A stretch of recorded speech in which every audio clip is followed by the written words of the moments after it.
शेतकरी बंधू सध्या तूर पीक हे फुलोरा अवस्थेमध्ये आहे आणि काही शेंगा अवस्थेमध्ये आहे. जर आपलं पीक शेंगा अवस्थे किंवा फुलोरा अवस्थेमध्ये असेल तर आपल्याला त्याचं काय नियोजन करायला पाहिजे याबद्दल आपण माहिती बघू. तर नमस्कार शेतकरी बंधूंनो, मी परमेश्वर मतलाने सर्वांचं स्वागत करतो कृषी दर्पण या यूट्यूब चॅनलमध्ये.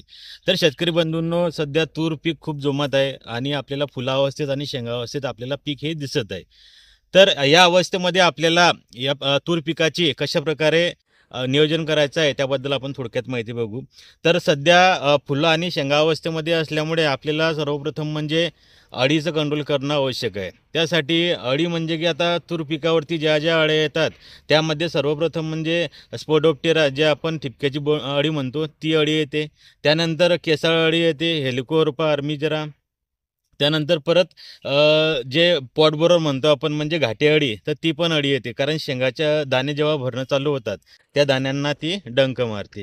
त्यानंतर सर्वात महत्त्वाचं म्हणजे एक जो मॉथ असतो तूर पल्प मॉथ, जे आपण दाण्यांना त्याचा जो डंक आहे, डंक मारल्यानंतर जे दाण्यामध्ये आपण बारीक दाणे राहतात त्यासाठी ती अळी ही कारणीभूत असते.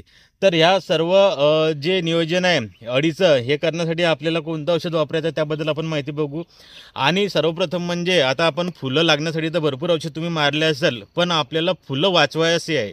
जास्तीत जास्त फुलांचं कन्व्हर्जन आपल्याला शेंगेत कशा प्रकारे होईल त्यासाठी आपल्याला आताचं नियोजन हे करायचं आहे. कारण आतापर्यंत आपण जे नियोजन केलेलं आहे त्यामध्ये फुलं लागणं, त्यानंतर झाडाचे फुटवे फुटणं यासाठी केलेलं आहे. तर आता आपण या अळीसाठी आपल्याला मॅनकाइंड ॲग्रीटेक कंपनीचं इमॅनिड येते, इमामेक्टिन बेन्झोइड, जे की आपल्याला या अळ्यांसाठी वापरायचं आहे.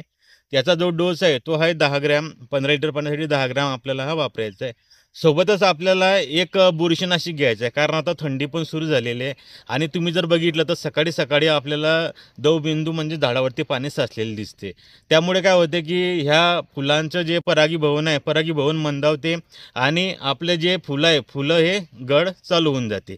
तर आपल्याला त्यासाठी एक चांगलं बुरशीनाशक वापरणं आवश्यक आहे. त्यासाठी आपण अजॅक्टोस्टोबिन आणि डायपेनक्विनाझोल कंटेन असणारं अझोडोझो हे कंटेन आपण वापरू शकतो.